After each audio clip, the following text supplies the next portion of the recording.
Narinig mo na ba ang tungkol sa Stonehenge? Sa gitna ng Salisbury Plain sa England, nakatayo ang misteryosong bilog ng mga higanteng bato. Itinayo ito higit 4,000 years na taon na ang nakalipas. Pero paano ito naitayo? Wala pang makina, wala pang modernong teknolohiya. Ang bawat batong ginamit ay may bigat na higit sa 80 tonelada, kasing bigat ng 2 palapag na gusali. Ngunit para saan nga ba ito ginawa? Para sa iba, ang Stonehenge ay isang dambana, isang lugar ng dasal at ritual para sa kanilang mga Diyos. Pero may kakaibang hiwaga.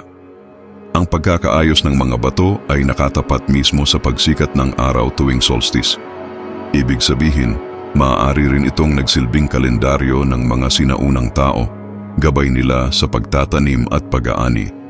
Ngunit kahit marami pa ding nagtataka kung bakit ito ginawa, hindi maitatanggi na ang Stonehenge ang patunay sa talino ng mga sinaunang tao. Ikaw, ano sa palagay mo ang dahilan kung bakit ito ginawa?